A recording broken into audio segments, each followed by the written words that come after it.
समय की बात है। एक किसान था। वह बहुत ही दुखी रहने लगा था, क्योंकि वो जितनी भी मेहनत करता था उसके मुताबिक उसकी फसल होती ही नहीं थी। कभी कभी बाढ़ आ जाया करती थी, तेज बारिश में अनाज खराब हो जाता था, तो कभी कभी ओले, तो कभी कभी तूफान और कभी कड़कड़ाती धूप। इन सभी चीजों से किसान बहुत परेशान हो गया था। भगवान का भक्त भी था। भगवान के पास गया और कहता है, क्या प्रभु, आप किस प्रकार से सृष्टि को चला रहे हैं? कभी भी बारिश, कभी भी सूखा, कभी भी आंधी, कभी भी तूफान, ये सब क्या है? मेरा कितना नुकसान हो जाता है। यदि ये सब कुछ नहीं होते तो सोचो कितनी ज्यादा खेती होती, परंतु उतनी फसल तो आ ही नहीं पाती है। अब वो सोचने लगता है, काश भगवान मुझे ये काम सौंपता, मैं कितने अच्छे से समय समय पे बरसात कराता, समय समय पे धूप, सब कुछ बहुत ही अच्छा होता। परंतु ऐसा कहाँ। जैसे सोच ही रहा था कि भगवान ने उस किसान से कहा कि किसान, इतनी टेंशन लेने की जरूरत नहीं है, एक काम करते हैं, इस बार तू संभालना सब कुछ, और तुझे जितना भी पानी लगे, जितना भी कुछ लगे, तू सब अपने अनुसार मौसम को ढाल लेना और सब कुछ तेरे अकॉर्डिंग ही होगा। अब ये तेरी जिम्मेवारी है। किसान बहुत खुश हो जाता है और खुश होकर के वह मौसम को अपने अधीन करके थोड़ा पानी, थोड़ी सी धूप, ज्यादा नहीं, इतना सब कुछ किया जिससे पौधा हरा भरा रहे और खेती को कोई नुकसान न पहुंचे। और अंततः इतना सुंदर खेत हरा भरा हो गया और फसल जो है खेत में लग चुकी थी। किसान देखकर बहुत खुश होता है और कहता है, देखा प्रभु, क्या सुंदर फसल आई है।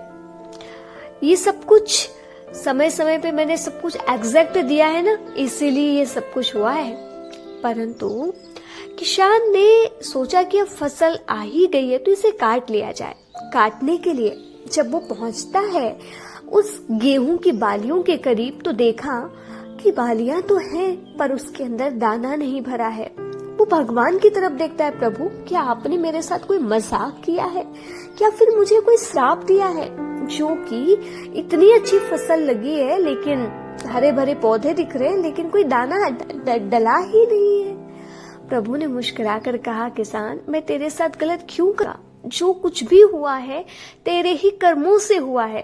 किसान ने कहा, ऐसा नहीं हो सकता है, मैंने तो सब कुछ बहुत ही सिस्टमेटिक इस फसल को दिया, पानी, धूप जितनी थोड़ी थोड़ी चाहिए थी। प्रभु ने कहा, नहीं बच्चे, बात ऐसी है कि जब तेज तूफान आता है, तेज बारिश गिरती है, जब कड़कड़ाती धूप निकलती है, तभी पौधा संघर्ष करते हुए निखार करता है और उसमें ही फिर दाने भर पाते हैं। यदि वो मेहनत नहीं करेगा, संघर्ष नहीं करेगा, चुनौतियों से नहीं लड़ेगा, तो वो शून्य हो जाता है, उस पे कोई भी दाने नहीं भर पाते हैं। जैसे ये बात किसान ने सुना तो उसे बहुत दुख हुआ कि ओह, मैं तो सोच रहा था कि बिना ये सब चीजों के ज्यादा अच्छी फसल होगी, परंतु ऐसा बिल्कुल भी नहीं है। ऐसी ही तो बात है हमारे जीवन की भी। हम चाहते हैं कोई परिस्थिति ना आए, कोई कष्ट ना आए, सब कुछ बहुत ही अच्छा हो, पर आप बताइए, यदि ऐसा हम चाह रहे हैं तो क्या हम सही कर रहे हैं? नो, बिल्कुल नहीं। क्योंकि जितनी चैलेंजेस, जितनी परिस्थितियां, उतने ही ज्यादा हम मजबूत बनते हैं, उतने ही ज्यादा हम शक्तिशाली बनते हैं। कितना अच्छा है परिस्थितियों का आना, आपको तो पता होगा ही। डायरेक्टर सबसे कठिन रोल किसे देता है? जो बेस्ट हीरो होता है। बाकी जो बेस्ट नहीं होते उन्हें बेस्ट रोल नहीं दिए जाते हैं। तो जब आपके जीवन में कोई बड़ी प्रॉब्लम आए तो क्या सोचना कि मैं बेस्ट हीरो हूँ, इसीलिए भगवान ने मुझे बेस्ट रोल दिया है, अब मुझे इस रोल को बहुत ही अच्छे से जीना है। मुझे बिल्कुल भी परेशान नहीं होना है, एंजॉय करना है, क्योंकि इसी में जिंदगी बनती है। यही तो जीवन की खुशहाली है। आनंद लेते हुए हर परिस्थितियों का सामना करना है, तभी आनंद और परमानंद आएगा। अच्छा, ओम शांति।